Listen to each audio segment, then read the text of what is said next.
the way I got into all of this, and it seems to me it's worth talking about because psychedelic, the word has in a sense been too narrow.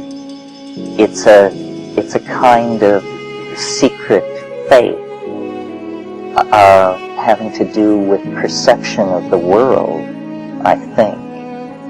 I mean, I feel that I was psychedelic long before I knew anything about psychedelics, because what I was interested in as a child was nature and complexity, but not simply nature and complexity, but a certain visual suggestiveness of mystery. So I was like a beetle collector and a butterfly collector, and it was this pursuit of iridescence was actually what it was.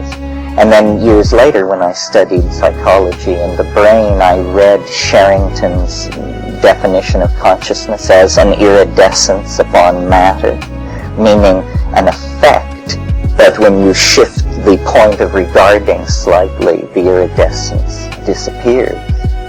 And I was, it's hard to even explain to myself, let alone to a room full of people, how much I cared about this kind of thing. I mean, how is it possible for a 9-year-old child to hold the image of one insect continuously in their mind for months as in almost a mystical epiphany because of how it looks, something about how it looks. And then, as I broadened my interest as a pre-adolescent child, I got into science fiction. And as I look back on it now, I see it was simply that it broke down barriers, conceptual barriers about what was possible, and that it was setting me up for this position vis-a-vis the input of the world, which was that I would entertain any idea but believe in nothing. And this is, I think, a very if we're trying to actually talk about a psychedelic canon, this is a very central part of the psychedelic attitude toward the world, to entertain all possibilities, but to never commit to belief. Belief always being seen as a kind of trap. Because if you believe something, you're forever precluded from believing its opposite. So you have run a line down the center of the cognitive universe and divided things into the believable and the unbelievable. Well, if you know how a child lives in fantasy, and how fantasy then gives way, and gave way in my case, to science fiction. This is a kind of pre-psychedelic mindset that many, many people of my generation were experiencing as they came up through the Eisenhower years, which were spiritually a complete desert. But in these pulp magazines, beneath the surface of consciousness, notice throughout this month how much of what is important to what we're talking about goes on in the non-sanctioned corners of the culture. Pulp literature, cults, unsanctioned gatherings of friends, rock and roll, all of these areas where the emotional content of the culture is allowed to come to rest are somewhat off limits. Into adolescence, this cognition-breaking, iridescence-pursuing thing came directly up against Eros, which was, a complete new dimension for the goggle-eyed terror of the science fairs to be plunged into, which was myself. And, women, sexuality, social signaling, intense emotion, all of this, and everyone experiences this. In a sense, sexuality is the built-in psychedelic experience that only a very few people manage to evade. Because, we may like to think that we are rational animals, but for purposes of biology, a whole set of completely irrational programs have been built in that just can take, a professor of Indo-European grammar and turn him into a haunted figure pursuing chorus girls, or any of the other 50,000 variations on that theme. So, Eros is an ego-overwhelming, boundary-dissolving, breakthrough-creating force scripted into human life that is pretty intrinsically psychedelic. And I think that, I don't really understand how all this works at all, but when you get very deep in, especially on some of these tryptamines, you brush up against some kind of, it's hard to even put words to it, but it's erotic. It's a potential within the concept of Eros that is almost too much to bear. And it almost seems to imply that what we call erotic sensibility is a kind of lower dimensional slice of some higher dimensional reality that our feelings are trying to carry us into. This is sort of an aside on that, but one of the interesting things about psychedelics, and I now speak of the compounds themselves, is, especially the plants, is they have a certain fascination with where the genes go, and will pair people across great lines of improbability. In other words, it's almost as though the biological control which is exerted on this mammalian species by the mushroom is actually, at the materialistic level, a control of who has children by whom, which means the control of the evolution of gene lines. I maintain this is why the place most people feel magic in their own lives, even the most humdrum people feel magic in their lives, is in the matter of mate selection. Because, I was just down in the baths and heard a story this morning where a man said, I had a happy marriage for 7 years, it was perfect, and I run some kind of a company, and one day I got a telephone call, someone wanted to sell me a new line of nails. And I knew when I heard the voice on the other end that my marriage was ruined, and that I would follow this voice and possess this woman, and so forth and so on, which he had done, for better or worse. Well, this kind of thing, where the most staid lives can be skewed off in other directions, is, in the old style of talking about it, it's an eruption of the unconscious. But where psychedelics are involved, it seems to be more a winnowing of the genes. So sex obviously has this deep, complex, multi-meaninged kind of feel about it that pretty much the rest of reality for most people doesn't, I think. The next step in my own evolution, and I feel like I am simply the fortunate beneficiary of a series of random events which were very fortuitous from my own point of view. In other words, that without having a whole lot of sense and with very little foresight, I very fortunately found myself in a lot of right places at a lot of right times. And the place I went after adolescence was political awareness and the discovery of what it meant.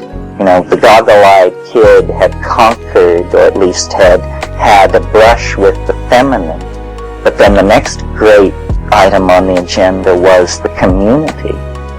And I was in Berkeley for the street uprising in 1968 and learned what a revolution is, not what it is from the point of view of the history books or the 11 o'clock news, but what it feels like, what it actually feels like to take and hold a place that's been denied you against the state. And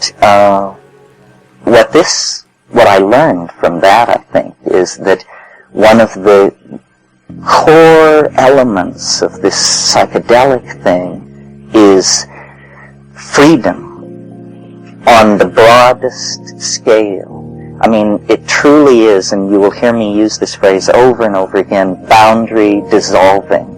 And that's almost, for me, synonymous with freedom. This is what we want to do. We want to dissolve boundaries between the rich and the poor, the feminine and the masculine, the living and the dead.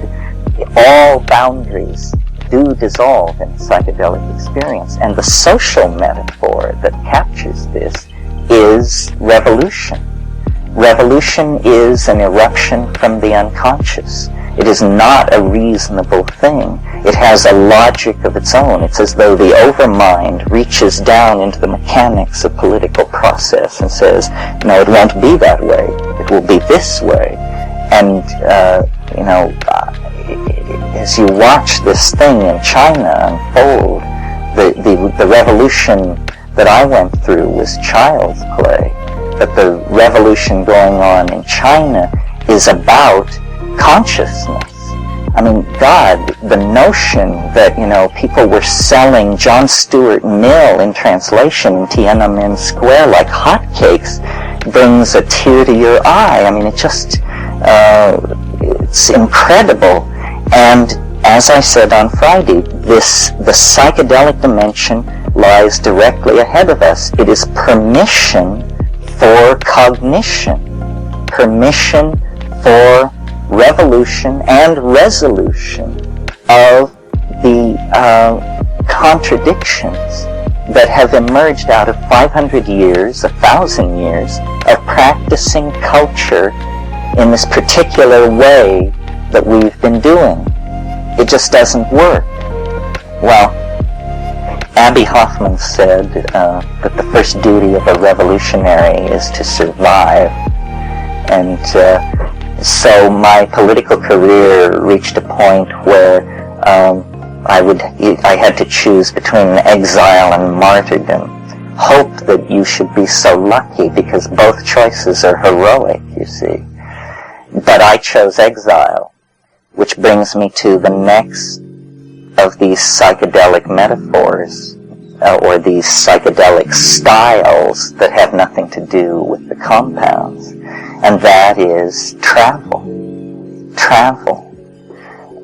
Some of you are traveling, I know, because you have accents from far away, so you probably know what I mean. But the people who don't go anywhere are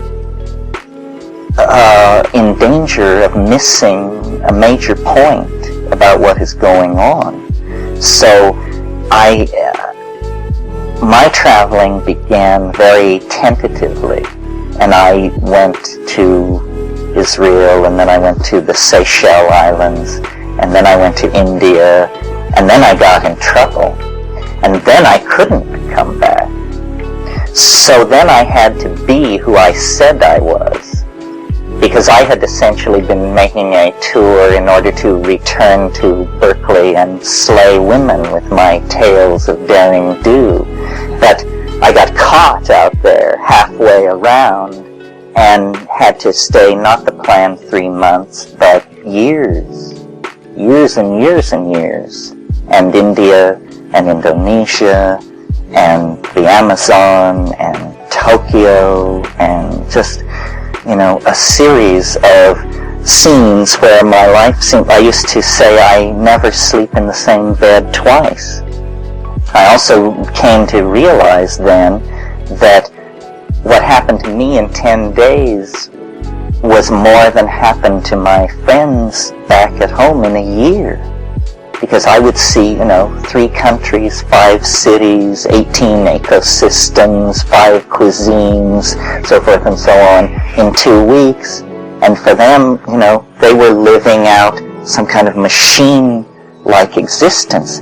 Nothing is as boundary dissolving as, except psychedelic compounds, as travel. Travel is really up there.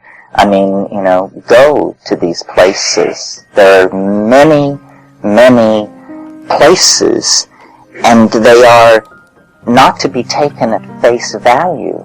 They are parts of your own psyche. They are syntactical intersections of intentionality and cognition. The fact that you have to fly there on KLM is only incidental, you see. Because what you come up against in these other places is cultural relativity. And the deep coming to awareness of cultural relativity is finally permission to look at who you are, not who they say you should be, Because you see that in this tribe, you're an SOB if you fail to eat your uncle at a certain critical time in the situation. And in this society, you're an SOB if you don't own a condo in Carmel. So, how seriously are we to take all this? There's a great saying, an alchemist of the 15th century, Athanasius Kirchner, said, the highest mountains, the oldest books, the strangest people, there you will find the stone. And this idea that there is something to be found, first of all, this is very important for the psychedelic life. Again, I was very lucky. I read Carl Jung very early, before the Jungians really got a hold of him and ruined it. And what Jung is saying about conceiving your life as a quest is absolutely true. Psyche is some kind of semi-malleable medium. And if you set yourself up as a loser, if you image yourself as a loser, you will be a loser, and so forth. This is not big news. But what's big news is that if you set your life up as a quest, you will actually find something transcendental and unimaginable. I mean, I am living proof of this because I set my life up as a quest for a perverse reason, to prove that there was no mystery. In other words, to debunk it, to say, I will follow the ancient formulae and show that it's baloney by doing it perfectly and achieving nothing. That's the kind of guy I am. However, what I discovered was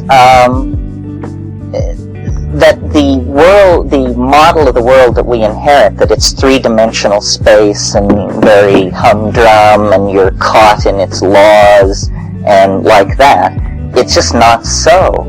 I mean, I don't have all the answers, but this is where we need to put pressure, is the world is some kind of thing which can be taken apart and shown to be something else, many other things.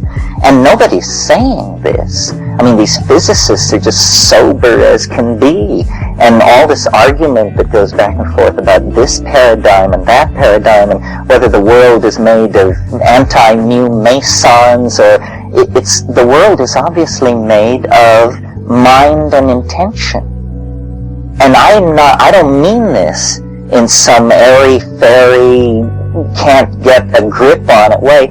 I mean, if the world is made of cognition and intention, then let's get a technology together that allows us to use that principle to make it the way we want it to be.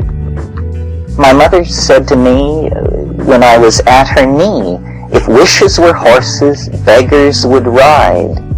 And I think, the political implication of that is beggars should ride. And therefore, turning wishes into horses is a reasonable political agenda. And the psychedelics show, the way it is to be done. It's somehow, I don't know. I don't know. My intuition is very strong that with people with sufficient intelligence and sufficient courage could at any time break through and make this somehow happen. I mean, it's a fantasy of two people having a conversation which ends with the abolition of language, basically. In other words, turn the tools upon themselves and unscrew everything and lay it out and look at it, and then rebuild it the way we want to. Now, this could not even be talked about if there were not evidence that it is possible. And the evidence lies in this weird dimension, this psychedelic thing.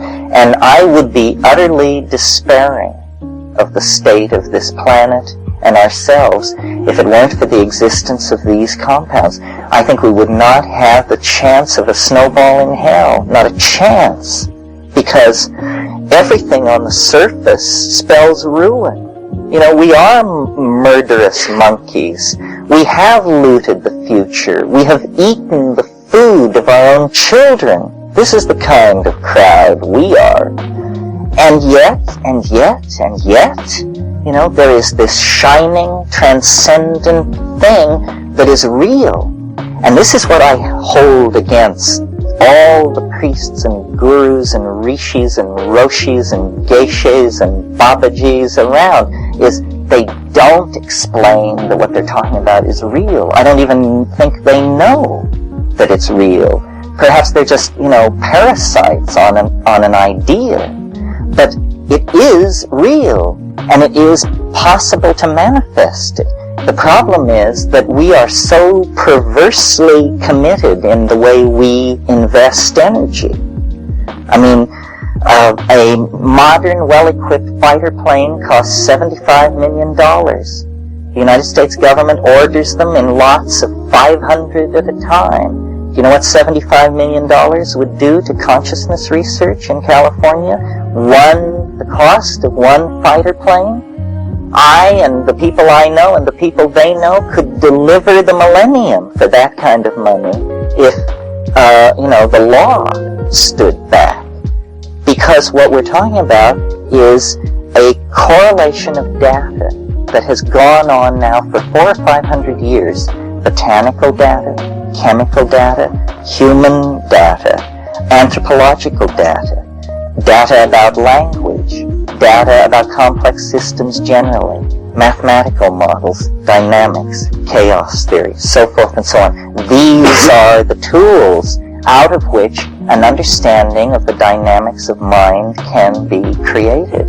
And creating an understanding of the dynamics of mind is the way out of the political logjam. No amount of haranguing and preaching is going to do it.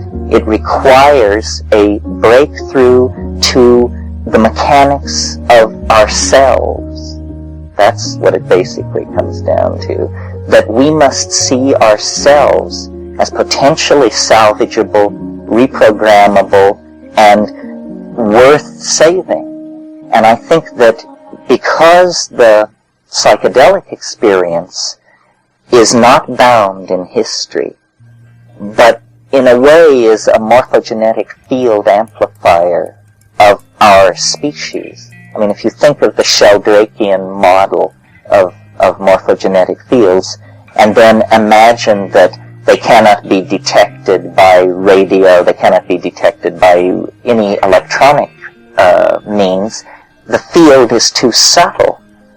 But if you imagine that mind is a quantum mechanically indeterminate and delicately balanced enough system that it can actually resonate to the presence of the morphogenetic field, then you begin to have a theory of what the psychedelic experience is. It's the experience of the transcendent dimension of every object. And every object has a transcendent dimension, but more than one. I mean, it has a dimension which extends into the past, it has a dimension which extends into the future, and it has a dimension which is orthogonal to any of these, that is the internal horizon of its own transcendence. Now, this kind of talk is Whiteheadian talk. Whitehead, in the 20s and 30s, actually created a philosophy, a rigorous metaphysic, entirely capable of working in a psychedelic environment. Had he written it in Sanskrit, he probably would have had a wider audience. But he wrote in plain English. So if you're interested in a metaphysic of the psychedelic experience, where you actually take it seriously and say these things which we perceive, the dissolution of boundaries, the recombining of form, the transience of form, the transience of meaning, the coming together of actual events in a real world, and the dissolution of those events into a world of potentiality. This is all Whitehead type stuff. Some of you may know the notion of memes. A meme is the smallest unit of an idea. It's to ideas what genes are to biology. And memes compete in the same way that genes are competitive in an environment. A meme can be copied. I can tell you something and you can tell someone else. The meme has been copied. A meme can be repeated. I can say the same thing over and over again to different people who then copy it and take it away. But in the same sense as a gene is only effective if it remains faithful to its original, the meme must remain faithful to its original. And the only way we can correctly copy these memes and pass them among ourselves is through clarity of understanding. So it's always this pressure on clarity. Nothing should be ambiguous. I don't believe in it. You know, I believe that understanding passes everywhere, and that a thing is not existentially apprehended in some sense until it is understood. And as far as what understanding is, it's simple. It's nothing more than the perception of connecting pattern. So that here is a data field. Could be a beach full of people, or a great corporation, or the history of England. A data field. What patterns do you perceive in it? The more patterns you perceive in it, the more you understand it. And there is no bottom to this. I mean, understanding just falls through the phenomena of the world endlessly. Essentially, it's about communication. That most of what we say and do, even though we may define ourselves as wide-ranging intellectuals, most of what we say to each other is incredibly animalistic and low-grade data exchange, because we're not used to pouring the energies of cognition into articulate speech. We just tend not to do that.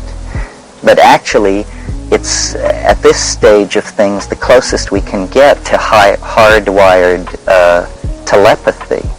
You know, honest, straight talk that draws from as deep as it can, and a search for.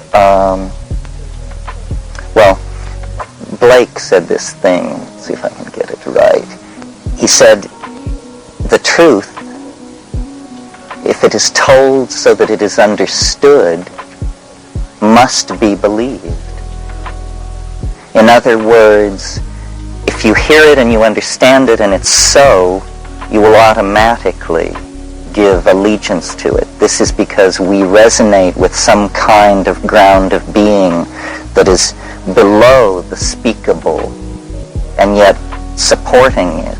So the idea here will be to try and communicate between ourselves to create a slightly different kind of reality than everybody else is hanging out in. Mostly, I hope, our reality will have more hope than the generic reality that's going on outside. Because I think that there's a lot of data on the table now, more information than ever before. And we can actually begin to figure out what's going on, not in terms of the first 3 milliseconds of the universe, but actually, what is going on this planet? What is human history? What is a cognizing species doing, running around by the billions on the surface of this planet, obsessed with religions and driven by vice and hatred and visionary longing? This is not what they talk about in the biology books. Still less is it what they talk about in the physical chemistry books. And something has torn loose on the surface of this planet, and we are embedded in it, and we are it, and it is sweeping us and all life on this planet into some kind of apotheosis, some kind of shit hit the fan situation where all the hopes and dreams and fears and obsessions are going to be held up to some kind of transcendental inspection. Nothing can stop this. Perhaps, it could have been stopped in the 12th century or the 6th century, but now technical processes, population growth, information transfer, destruction of the environment, we have the great dying is well underway. And the question is, does this make sense? And an even more cogent question, can it be made to make sense? In other words, can we come to, in the situation of a planet sinking into chaos, and somehow run around and punch some buttons and close off some areas and salvage something? Can meaning be salvaged? Or is the process that has gone on over the last, you pick a number, but it's in the billions of years, essentially meaningless, dumb show and absurdity? The really freaky thing about this, I think, is that it's not clear, that it seems to rest in the domain of human decision, that the universe is not at all what we suppose it to be, and that we are in effect presented with a 3-dimensional, 4-dimensional, 11-dimensional koan, a labyrinth, a puzzle, a kind of conundrum which has to be cut through. And it's all done in the mind. The whole apparent world is actually syntactical in nature. This is what they don't tell you in the philosophy departments or the physics departments, that the universe is made of words, and that there has to be a speaker and there has to be a hearer. Photons, quarks, anti-new, that's not what it's about. That is a linguistic model that floats above the bedrock of syntactical connectedness that mind travels through to create networks that it interprets meaningfully. That's what's really going on. So, looking at this situation years and years ago, knowing and feeling what I've essentially just said to you 25 years ago, I I've always been a skeptic. I mean, I've always been sort of on a downer, cynical even, and take things apart and belittle them and see how they tick. It's just it's a male, rational style, scientific style.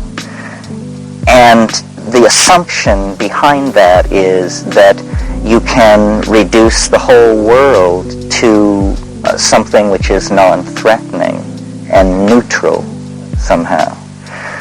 But a weird thing happened on the way to completing this program, which was I discovered something which it is my intention to try and share with you. I don't know, it's many people have made this discovery, but I can only speak for myself. So for me it had a very intense and kind of transformative immediacy. And this was, I discovered that in the realm of the so-called transcendental. I was raised Roman Catholic, and in the process of cutting that loose, switched to Latin for Sanskrit for a while, and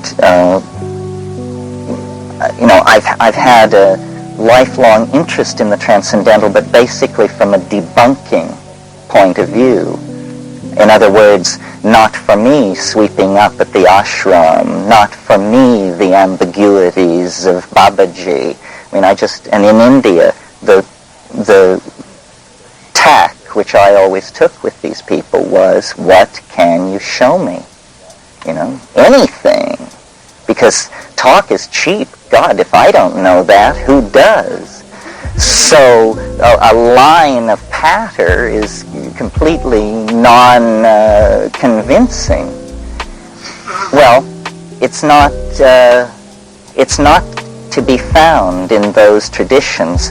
What I'm trying to say is that when I put pressure on the spiritual domain, the only people who could deliver were shamans with a history of use of hallucinogenic plants. And an awareness of this came to me, say, as early as 1967, and I began to pursue it. At first I pursued a pharmacological basis behind Tibetan shamanism. The pre-Buddhist shamanism of Tibet is called Punpo, and I went there thinking that their art could not possibly be what it is unless they had access to hallucinogenic plants and were using them. Well, I was 22 years, I didn't know anything. I didn't speak these languages. I had no notion of the task that I was setting up for myself. But later I went to the Amazon basin, and there is extant and thriving a rich shamanic tradition of hallucinogenic plant use, and they can just convey you into astonishing dimensions. And it's those astonishing dimensions that will form inevitably the focus of what we do this month, because we need to run it as a headline. It goes something like this. Scientists discover nearby hyperobject in alternative continuum. It's that sort of thing. It's that by pushing the psychedelic experience, we can satisfy, and let me define pushing there. I mean putting a great deal of research pressure on the tryptamines. By pushing the hallucinogenic psychedelic experience, I think we could fairly quickly satisfy ourselves, if the legal climate were different, that the Freudian model won't do, the Jungian model won't do, and that in fact all psychological models will fail, and that what we're dealing with is something quite of another order. And I am not one to reach for, the metaphors of spirit with the connotation of moral opprobrium and all that. But there is a dimension which is accessible to each and every one of us. This is the primary thing about it. It's accessible, that is so appallingly, titanically, and bizarrely different than the continuum that we're currently residing in, that it seems to throw doubt on the entire effort to understand the world as it's been carried out over the past 1,500 years. In other words, there is an object in this mental space which, as culture-creating creatures, we are attempting to colonize and invade this cultural space through the concrescence of language. In other words, through exteriorizing our ideas as tools, we are invading this cultural domain. And the psychedelic tryptamines, and very recently discovered, by the way. I'm doing a book for Bantam, and I have to go through the whole history of these things. And to my amazement, the indole hallucinogens actually were never studied. LSD was invented in 1938. They put it on the shelf for 5 years. Then the guy took it, Hoffman. He said it's a hallucinogen, but the war was raging. That was 1943. It didn't actually make its way into the journals until 1947.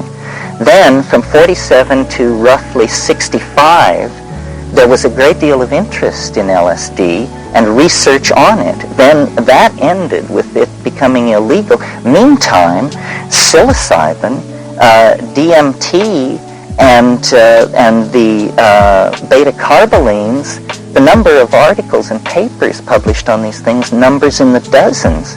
In the case of DMT, it's under 10. We're talking now human experiments, not rat slicing and physical chemistry, but actual human data. So what we inherit out of the 60s, one of the ways which we have been disempowered that we didn't even know, isn't this fun to learn a new way that you were disempowered that you didn't even know, is that the LSD experience was made the paradigm of the psychedelic experience. And it was placed at the center of the phenomenological mandala. And then all these other compounds were sort of related into it in terms of doesn't last as long as, lasts twice as long as, that sort of thing. When you think about this alternative reality and the exploration by drugs with psychedelic drugs, and then the pervasive problem with other sorts of drugs in the society, and it cuts very close to the core of ourselves as creatures. I mean, we are addictive animals. We addict to everything.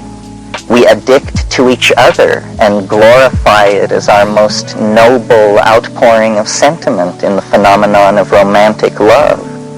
I mean, when a pair of lovers are parted, the withdrawal symptoms are indistinguishable from heroin. I mean, vomiting, shaking, uncontrollable emotional outbursts, sleeplessness, short temper, hysteria. This is real. It is what romantic love is a pheromonal bonding, an exchange of chemical messengers which takes these two autonomous organisms and welds them into one galaxy of need and intention and understanding and expectation. Well, then you just tear that apart and people are, shook up. We addict to political ideals, all kinds. I mean, it's wonderful what's happening in Peking, but several decades ago, the same thing was happening in Berlin to a different beat. People find an idea and it works, and all barriers appear to be movable and all goals attainable. We addict to things. This is like magpies, but then through media trained to propel ourselves into ever more extensive relationships with objects. We invent money, which is kind of a multi-transformable drug. It stands for everything, everything you ever wanted, and you can addict to money. Nevertheless, what I will argue during this month is that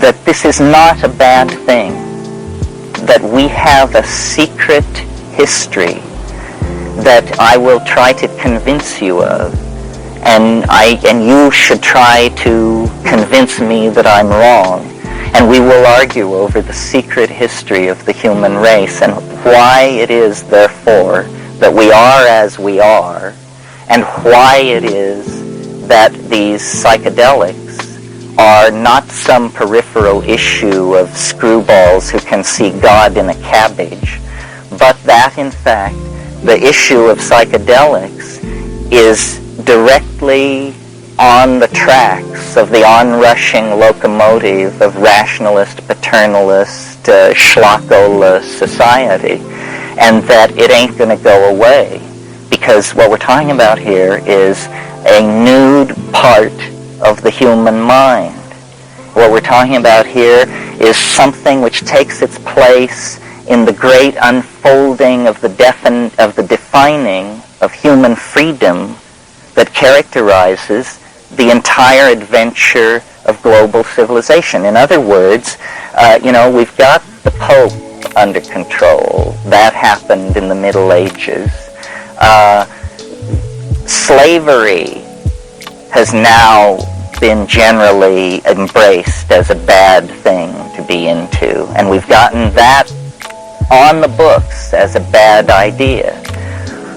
Women have been suddenly recognized to be human beings, and so forth. So this swelling bubble of aha and perception of the real nature of the universe should also include the sudden realization that governments have no business telling people what foods and spices they should prefer, that this is an absurd role for government, and that, like slavery, like the subjugation of women, the legal persecution of dietary habits has just got to take its place with the high-button shoe.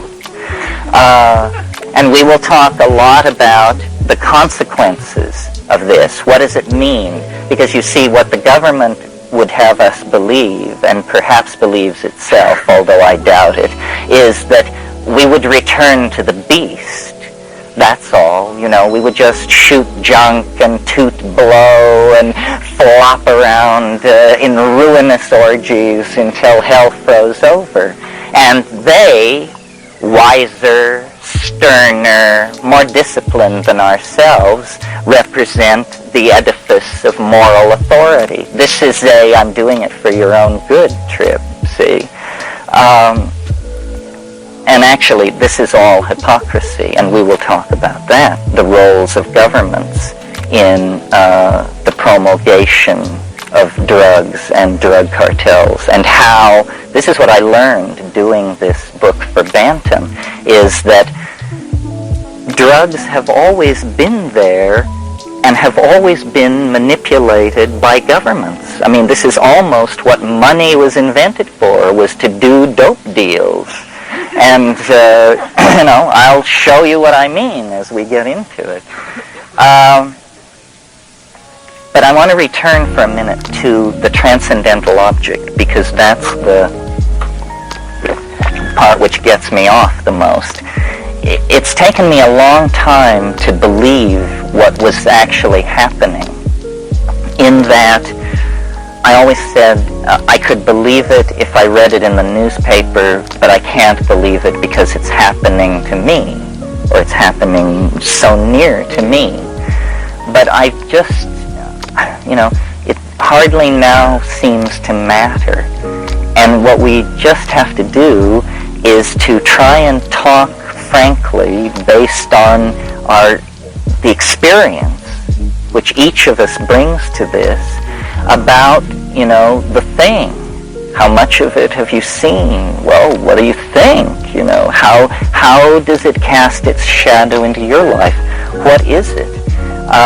Because I talk on these subjects, I am a sort of a nexus point for information, and I gather stories, and I see that, science and rational philosophy and all that stuff is going on over here quite to its heart's content, while hundreds and hundreds, if not thousands and thousands of people, exactly like ourselves, are logging in these experiences, which are, absolutely off the scale.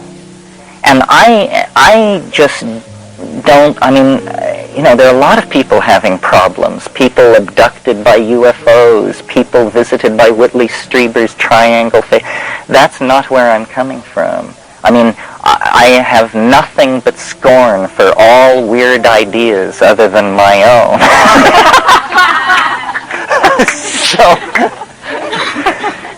And the reason I tolerate my own weird ideas is basically because of what I've gone through. I would never believe it if I hadn't seen it.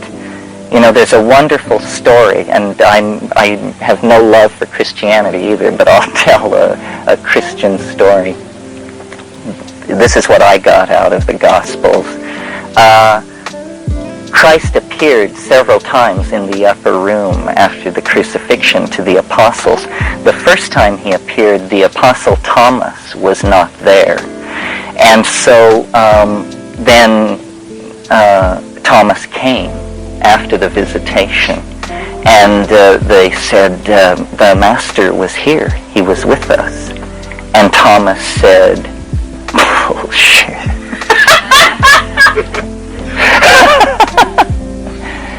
And they said, no, he was here.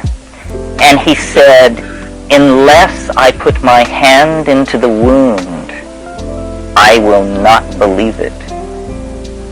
So time passed, and Christ came again to the upper room. And Thomas was there among the other apostles.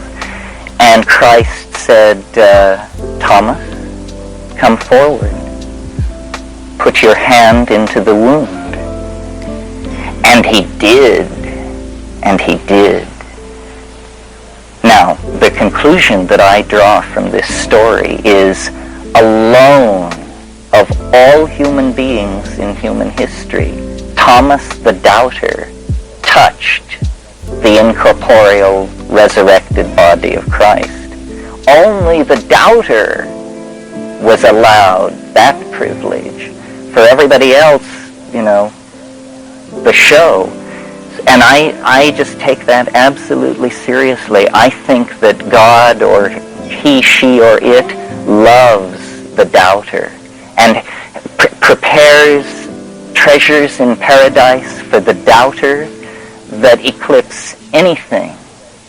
And the method has worked for me.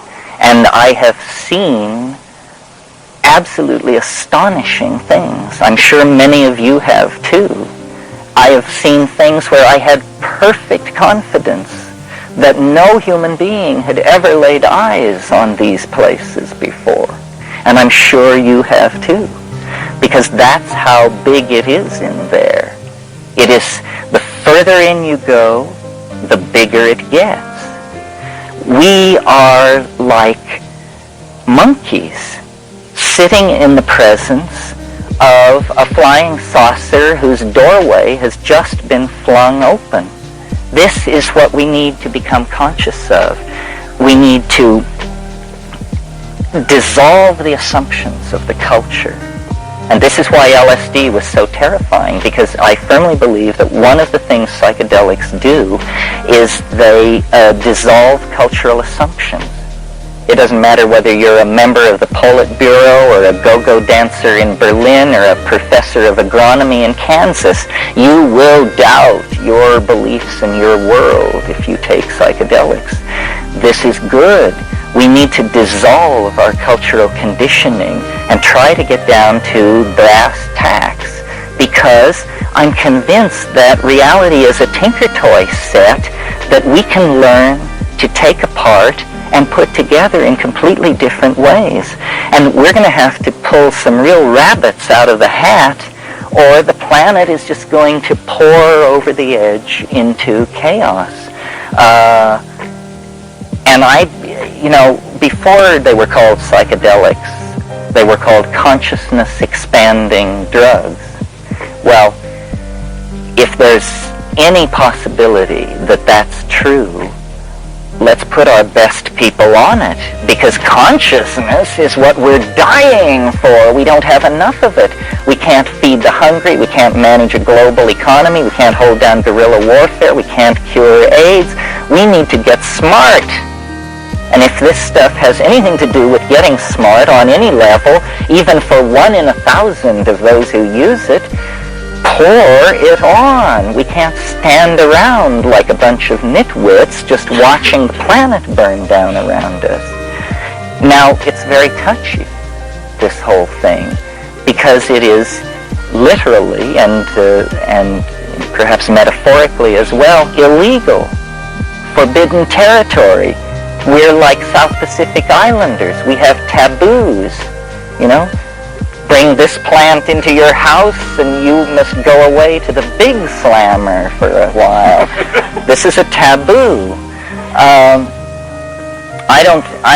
My position, which I don't suppose I should say I advocate it, because as I understand it, that's one higher level of federal crime. So here is my position, but I don't advocate it. Is that people should be able to do whatever they damn well please. That government is for the convenience of people. And in particular, in the United States, we already have in place a clause which says life, liberty, and the pursuit of happiness are inalienable rights. Inalienable. That means government cannot interfere with these rights. Well, pursuit of happiness, I don't think you have to be a shyster to believe that pursuit of happiness covers experimenting with psychedelic substances. Seems to me perfectly clear. I think that, part of what I do as I speak around, and I suppose I should say it here because I imagine some of you will end up psychotherapists or are psychotherapists, is that, without an understanding and a familiarity of the psychedelic experience, you should be sued for fraud if you're practicing psychotherapy.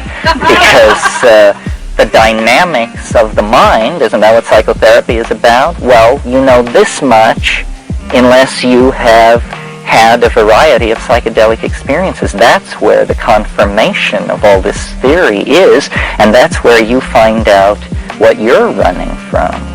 It isn't that it is a psychotomimetic, as the government researchers hoped it would turn out to be. It's simply that it plays all the changes.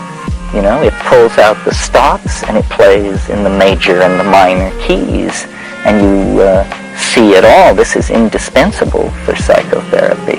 And if you look at the cure statistics on alcoholism with LSD, it's phenomenal before LSD was made illegal.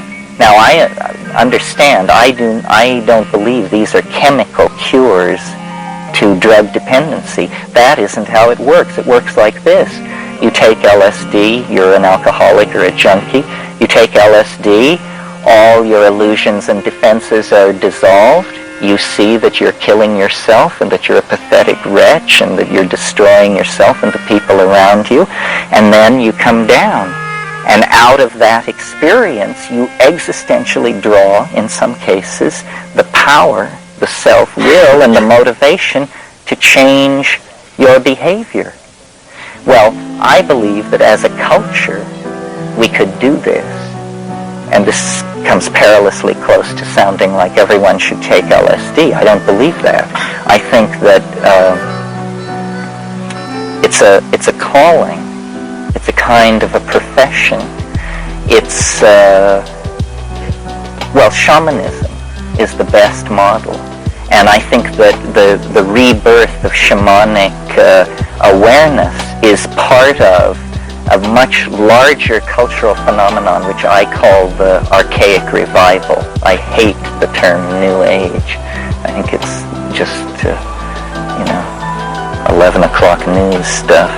But the archaic revival is a notion of a series of integrated trends that have been going on for over 100 years that are the actual turning belly up of Victorian Christian scientific male-dominated materialist civilization. It begins with phenomena like pataphysics in the 1880s in France, and surrealism, and Freud, and Jung, and abstract expressionism, and even the Nazis had a piece of the action because of their understanding of how ritual and propaganda, and I mean, Goebbels was the architect of the German archaic revival, and LSD has a part of it. And what it is it's an intuition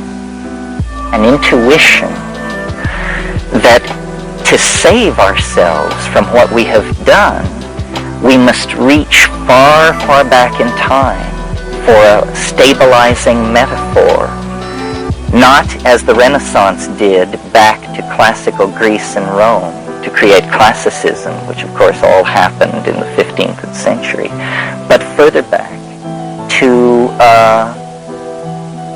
prehistory, to a time when people and nature lived in a kind of balance. I don't mean just any time in prehistory. I mean essentially the post-glacial period called the Magdalenian, about 19,000 years ago, when the glaciers began to melt and the Sahara turned green again, and the cave paintings were done at Lascaux and Altamira. Bone antler technology was invented. It was the great springtime of our people, and the last springtime of our people. And then we came down through, but in that time, in a partnership society, and this is Rian Eisler's term, and I will talk about that through the month. In a partnership society, there was no oscillation between a matriarchy and a patriarchy. There are dominator societies, and there are partnership societies. And gender has nothing to do with it. We can entirely overcome the bullshit about gender in talking about cultural forms. It's dominator versus partnership. And the partnership society that existed in those times was the quintessential expression of a symbiotic relationship. And this is a new idea that I want to get across during this month, which is our anxiety, our angst, our wandering in the wasteland is because there's something wrong with us that we don't know about. What it is this: we are symbiotic creatures. We require a relationship with a certain plant, and if we don't have this, we go slightly bananas. And this symbiotic relationship was disturbed about 12,000 years ago. It has to do, and I will go over it in more detail downstream, but it has to do with periods of drought in the African continent that forced people into the Middle East and to where they were no longer able to access this plant. Then begins what we call human history at the 11,000 BP point, at places like Jericho and Çatalhöyük in southern Anatolia. What's happening with human history is a perhaps not even articulated, but nevertheless restless, driving search for substitutes. Substitutes for the lost partnership ambiance, substitutes for the plant symbiote which held that in stasis. And these substitutes work their way over the millennia through the opium cults of Anatolia, the hemp cults of the Scythians, the Eleusinian mysteries. And these are the great acceptable substitutes for the mystery. You see, what religion is a contact with the tremendum, with the numinosum at the beginning of history in this context of plant hallucinogenesis. And then the fall, literally, the fall is the telescoping stages that moved us away from the original purity of this numinous image. And it ends in crack addiction. It's all about substances. This is why we frantically search the universe for what my friend Leo Zeff used to call the perfect high. That's what we're looking for. We can't help ourselves. Whole cultures are doing it. And they don't think of it as a drug. They think of it as an epiphany, a religious system, a set of sacramental buildings, or a city organized on a divine plan. But what they're trying to do is restore order. And they can't do it because, like the romantic lovers parted, the partner is not present. The completing anima image is simply not there. And so we are restless, violent, neurotic, repressive, migratory, destructive, self-negating, so forth and so on. I think that we're coming to the place where we can actually begin to take an idea like what I just said and amass evidence for and against it and try to then cure ourselves. In a way, I'm trying to carry out a kind of Jungian analysis where we realize that we are all the children of some kind of very damaging thing which happened in prehistory. And it's plain as the nose on your face. It's just that we are so traumatized we do not see it. I mean, look at the story of Eden, which is the central datum, the central mythologium of our culture. It's a story of substance abuse and the consequent punishment that follows upon that, because Eve eats of the fruit of the tree of life. And it says in Genesis, if they eat of this fruit, they will be as we are. In other words, it was specifically the issue of consciousness expansion, and Yahweh, the jealous god, the volcano god of a dominator culture, and said, no, you're not coming into that inner sanctum. But she had eaten of it anyway. So there was a parting of the ways. Well, this parting of the ways, I believe, is a metaphorical description of the breakup of this symbiosis in Africa and the fall into profane time, the withdrawal of the bride, really. I mean, in alchemical terms, or in terms of the Jungian marriage of the anima and the animus. And we are now, I think, in a position to at least talk about this as a possibility, because this thing which was driving these religions on the plains of Africa was a tryptamine hallucinogen. It was specifically a mushroom which was occurring in the dung of the early cattle that were just at that stage being domesticated. Well, the experience which that mushroom induces in us is no less overwhelming and transcendental and incomprehensible than it was to those people 15,000 years ago. We have nothing up on them. In fact, we may be in a worse position to understand it because our language is now carrying a millennia-long legacy of paternalistic, egocentric, materialistic and empirical biases. They may have possessed languages that far better commanded the true modalities of the transcendental object than do our languages.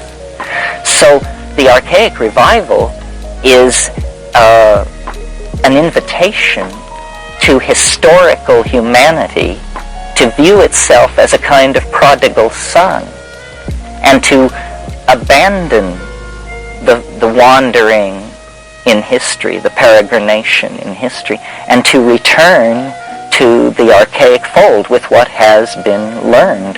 And what I will suggest to you that has been learned is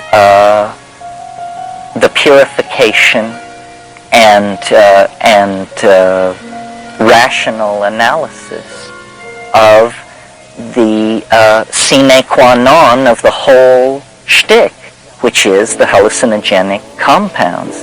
In other words, human history is a dipping into matter, a kind of Faustian pact to come away with what the shamans of archaic times were approaching by a natural means. Well, let's see. Means I've talked for about an hour. Are there questions? Yes, I'd like to hear you talk a little bit more about language and words. I read somewhere, I can't remember exactly where, if silence is the reality, then all words as intrusions lie. And when you said that reality is made up of words, and yet it seems to me, aren't you talking about, rather than you're talking about it? Yes, well, that's a good question. My brother said a funny thing one time. He said, has anybody noticed that as you expand the sphere of understanding, the surface area of ignorance necessarily grows larger? So there is this paradox that as we understand, there becomes more and more that we don't know. What I am interested in, and it may not be the highest value, I'm perfectly willing to agree that it perhaps isn't, is communication. So I can't do much with silence, but I do, I think, grant it primacy. What we're trying to do, but also, you know, I have to say, and I suppose it's good to say it in the early phases, I try to be rational and analytical about what I'm dealing with, and I don't even know if I would agree that the psychedelic dimension is a spiritual dimension.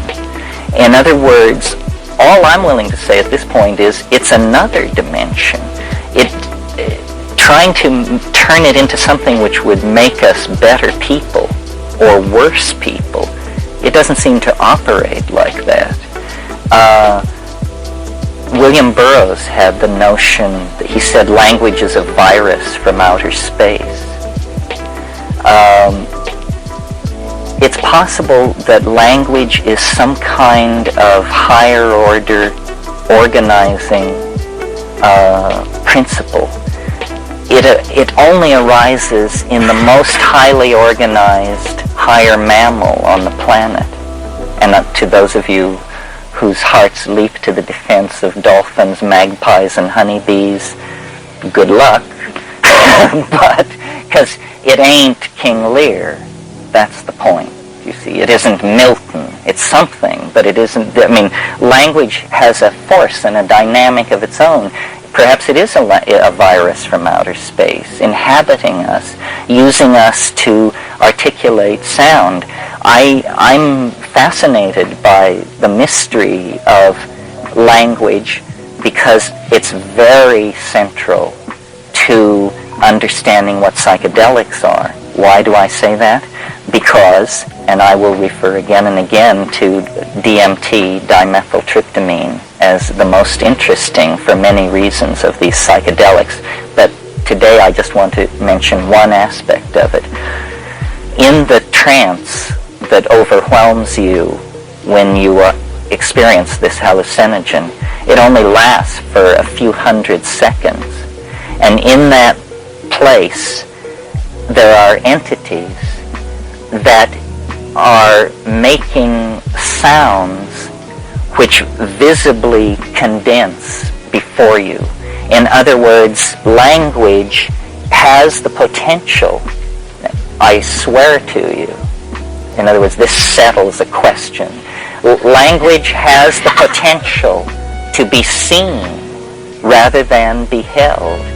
Well, I saw this years ago in DMT flashes, and lo and behold, a thorough inspection of Philo Judaeus, who lived contemporary with Jesus Christ and was an Alexandrine Jew who wrote volumes of commentary on the religions of his era.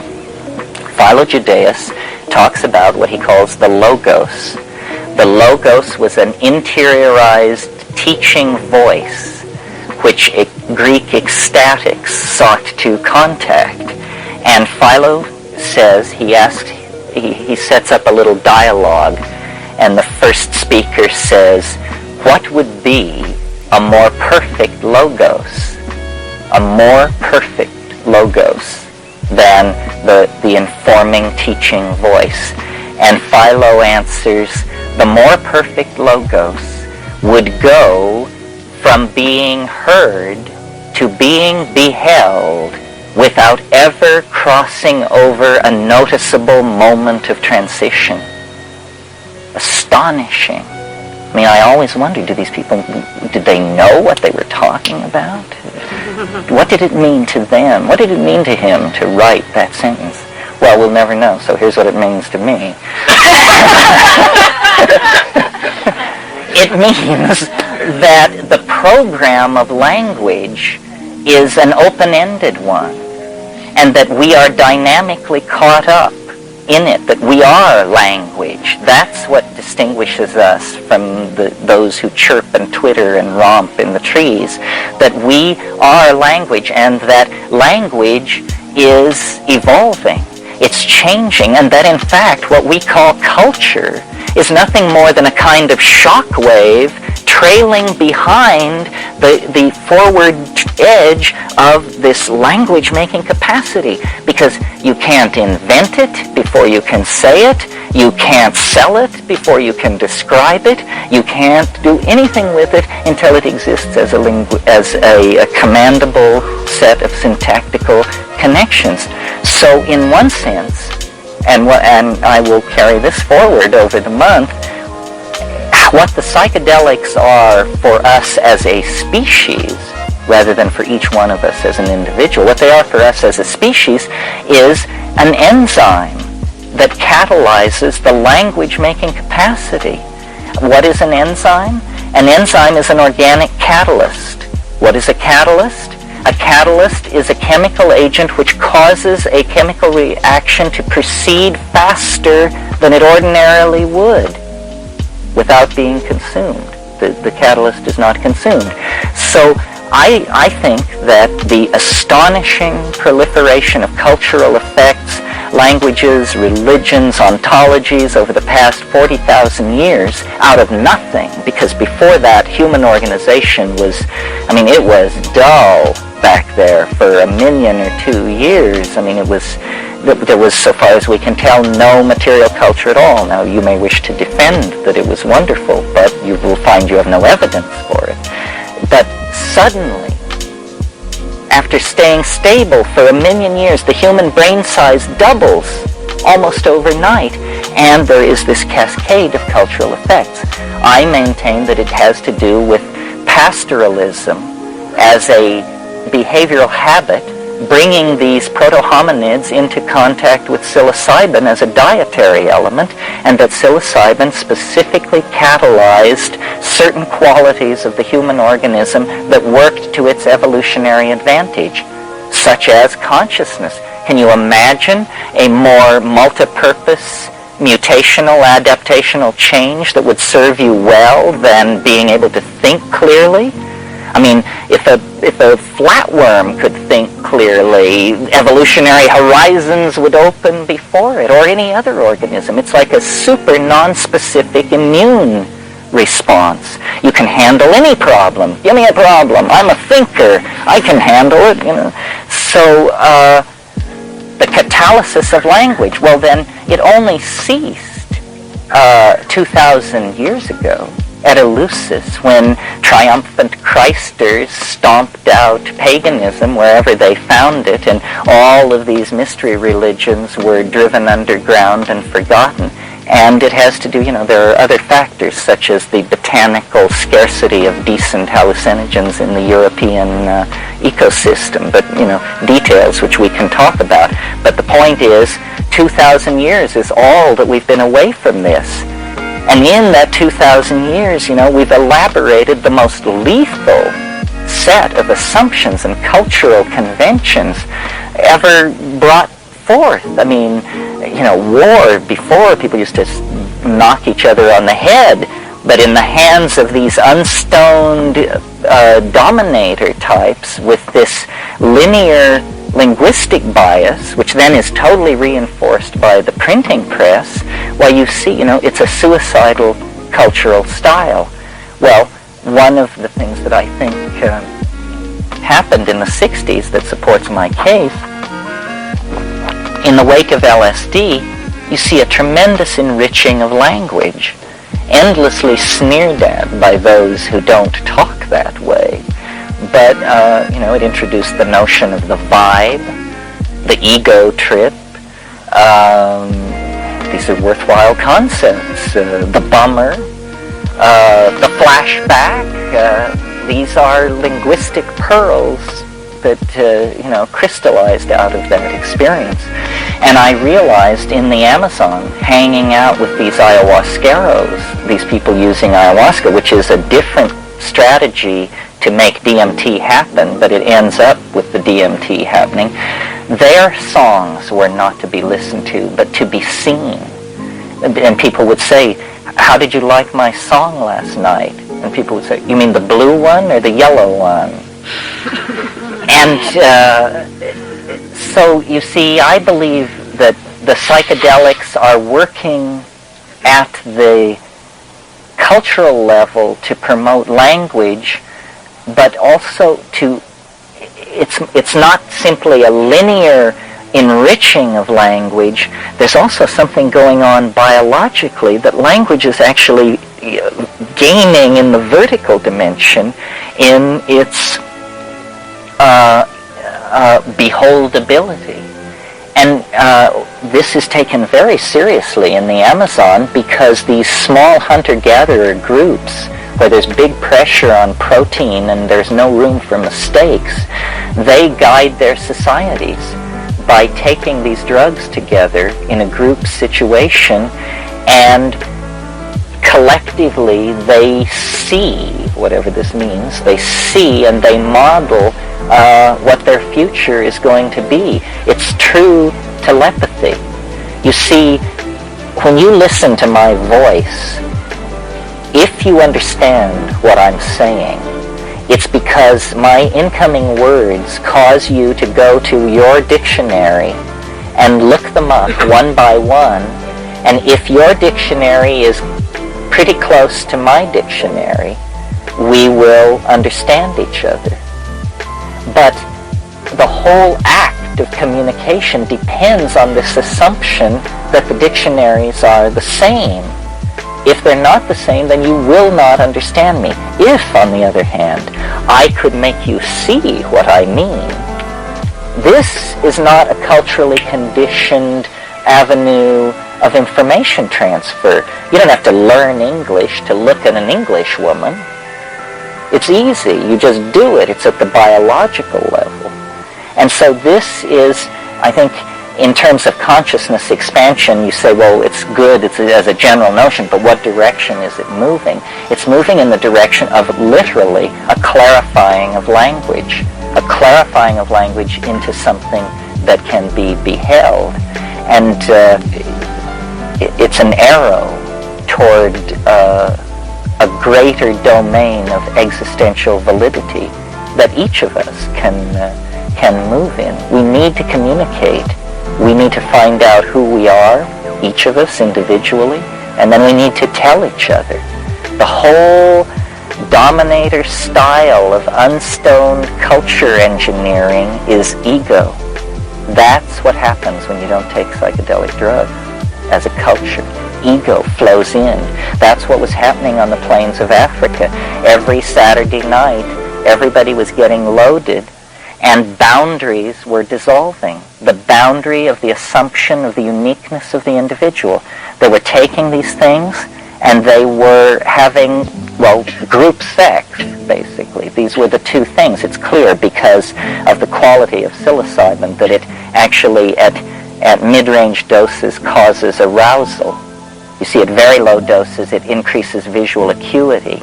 Therefore, your hunting improves. Therefore, you and your progeny are more successful. And then at slightly higher doses, everybody's horny, and there's a lot of activity in the group and partying. At higher doses, then that turns into religion, and you're just slammed to the floor of the cave. You know. So it's this three-step thing which plays on our basic needs to drive us into a deeper and deeper relationship with this mystery.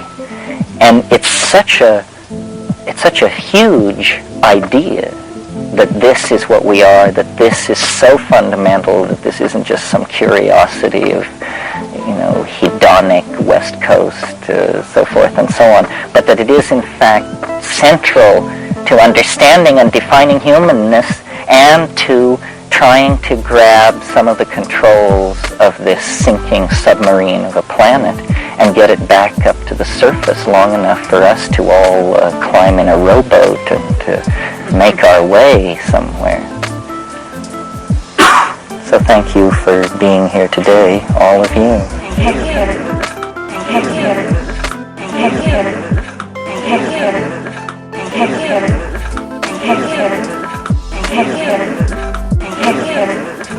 Thank you.